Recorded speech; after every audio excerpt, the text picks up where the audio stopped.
అస్మద్గురుభ్యో నమః. శ్రీమాత్రే నమః. పరమేశ్వరుని దివ్యపాద పద్మాలకు నమస్కారం చేసుకుంటూ వీడియోలోకి వెళ్ళిపోదాం. కార్తీక మాసం అంటేనే ముఖ్యంగా కార్తీక స్నానము, కార్తీక దీపారాధన, ఈ రెండిటికి ఎక్కువ మనం ఇంపార్టెన్స్ ఇస్తాం. మరీ ముఖ్యంగా కనీసం దీపారాధన చేసినా చాలు, స్నానం చేసినా చాలు, అఖండమైనటువంటి పుణ్యం వస్తుంది అని చెప్పి నమ్ముతాం. అది నిజం కూడా. ఏ చిన్నపాటి పుణ్యకార్యం చేసినా కార్తీక మాసంలో అది అఖండం. అందులోనూ పరమేశ్వరునికి ప్రీతిపాత్రమైనటువంటి ఎంతో ఇష్టమైనటువంటి కార్తీక మాసంలో మనకి అనేక రకాలైనటువంటి దీపారాధనలు చేస్తాం. ఉసిరి దీపం అంటాము, అఖండ దీపం అంటున్నాము, పిండి దీపారాధన అంటున్నాము, అలాగే నారికేళ దీపం అంటున్నాం. ఏంటండి ఇన్ని దీపారాధనలు చెయ్యాలా, కష్టాలు గట్టెక్కుతాయా? ఖచ్చితంగా గట్టెక్కుతాయి. అది ఎందుకంటే ప్రతి దీపారాధన చాలా మన తలరాతనో లేకపోతే మన జీవితాన్నో మార్చేదే. దీపం జ్యోతి పరబ్రహ్మ, దీపమే సాక్షాత్తు పరబ్రహ్మ స్వరూపం అని చెప్తున్నారు కదా. అటువంటి పరబ్రహ్మ స్వరూపాన్ని నారికేళ దీపంలో పెడితే ఏమైంది? నారికేళం అంటే లక్ష్మీదేవి, లక్ష్మీప్రదమైనటువంటి దీపారాధన. నారికేళ దీపం చాలా పవర్ఫుల్. చాలా మంది ఈ దీపారాధన పెట్టడం వల్ల ఏమో ఏ కర్మ తగ్గిందో లేకపోతే ఏ పుణ్యఫలం కాసిందో వాళ్ళ సమస్య అయితే తీరిపోయింది. నారికేళ దీపం కనుక పెట్టినట్లయితే ఖచ్చితంగా మన కష్టాల నుంచి గట్టెక్కుతాము. ఏదన్నా సరే నమ్మి చెయ్యాలి, భక్తితో చెయ్యాలి, మన కష్టాన్ని భగవంతుడు తీరుస్తాడు అన్న సద్బుద్ధితో చెయ్యాలి. ఇంకొక విషయం ఏంటంటే దీనికి కూడా మన కర్మ పరిపక్వం అవ్వాలి కదా. మన కర్మ తీవ్రత తగ్గుతుంది. మనకి ఏదన్నా సరే పురాణాలలోనూ కూడా ఋషిప్రోక్తాలైన ఏదైనా సరే మనం చేశాము అంటే ఖచ్చితంగా దానికి ఫలితం ఉండకుండా అయితే ఉండదు.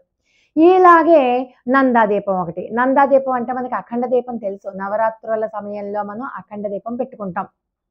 అంటే మొత్తం 9 రోజులు కూడా దీపారాధన కొండెక్కకుండా వెలిగేలా చూసుకుంటాం. అలాంటిదే కాస్త కొంచెం మార్పుతోటి ఈ నందాదీపం కూడా. ఈ నందాదీపం ఏంటి? సూర్యాస్తమయానికి కాస్త ముందరే వెలిగించేయాలి. సూర్యాస్తమయం అయ్యాక కాకుండా సూర్యాస్తమయానికి కాస్త ముందు వెలిగించి అక్కడి నుంచి 12 గంటల సేపు ఏకధాటిగా వెలుగుతూ ఉండాలి. అందుకని మనం అంటే రాత్రంతా వెలుగుతూ ఉంటుంది కాబట్టి రాత్రంతా కూడా ఒకళ్ళు ఖచ్చితంగా ఆ దీపారాధన కొండెక్కకుండా చూసుకునే బాధ్యత వాళ్ళదే అవుతుంది. ఖచ్చితంగా అంటే కాస్త నెయ్యో నూనె పోస్తూనే ఉండాలి. ఈ నందాదీపం ఇత్తడి దీపారాధన కుందులో కానీ ఇత్తడి ప్రమిదలో కానీ ఖచ్చితంగా చేయాలి. అలా చేస్తే దానివల్ల కూడా అఖండమైనటువంటి మనకి ఫలితం వస్తుంది. అంటే ఏ పనులైనా ఆటంకాలున్నా, మధ్యలో ఆగిపోయినా, లేకపోతే మనకి ఏదైనా తీవ్రమైనటువంటి సమస్య వచ్చినా వాటి సమస్యలకి పరిష్కారమే నందాదీపమైనా, అఖండ దీపమైనా, నారికేళ దీపమైనా. ఎంతో మంది ఇలాంటి దీపారాధనలు చేసి గట్టెక్కిన వాళ్ళు కూడా ఉన్నారు. అని మనకి చాలా పురాణాలలో మనకి కనబడుతూ ఉంటాయి రకరకాలైనటువంటి దీపారాధనలు.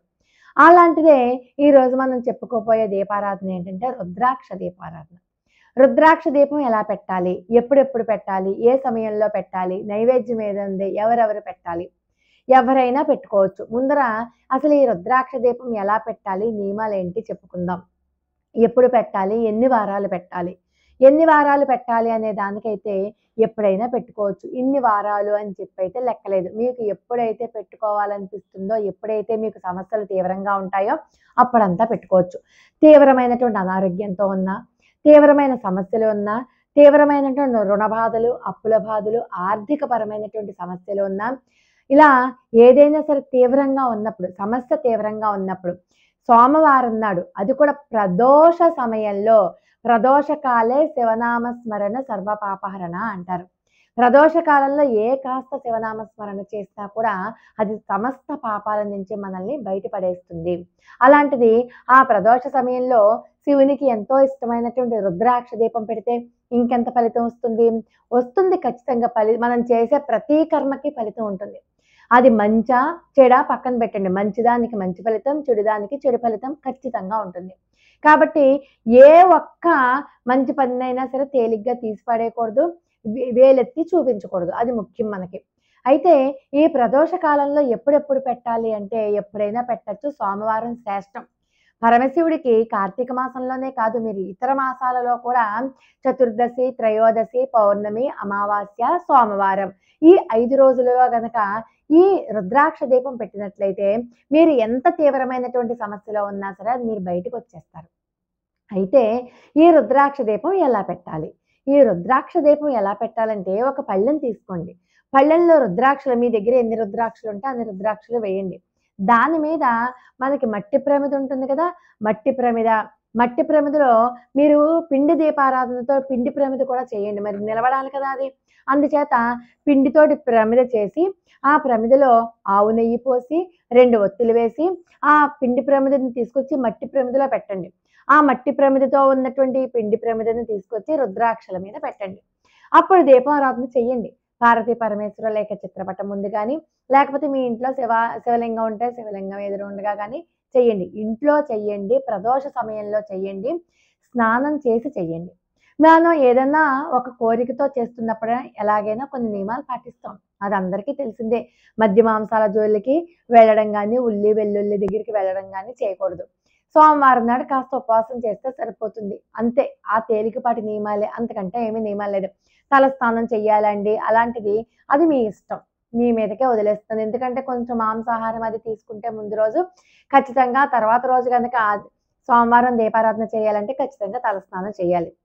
మరి ఎలాంటి సమస్య అయినా సరే గట్టెక్కేస్తామని చెప్పుకున్నాం కదా! ఈ దీపారాధన అది రుద్రాక్ష దీపారాధన అంటారు. ఈ రుద్రాక్ష దీపాన్ని మీరు ఎప్పుడు పెట్టినా సరే చాలా విశేషంగా అంటే మీరు ఏ పనులైనా ఆటంకంగా ఉన్నా, ఏ పని ముందుకు సాగటలేదు అనుకున్నా ఇలాంటి దీపం పెడితే మీకు చాలా తొందరగా సమస్యకి పరిష్కారం దొరుకుతుంది. అలాగే మరి నైవేద్యం ఏం పెట్టాలి చూసే ముందర మీ ఇంట్లో పిల్లలున్నారు. ఆ మాట వినట్లేదు. మొండి వైఖరితో ఉన్నారు. చెప్పిన మాట వినరు.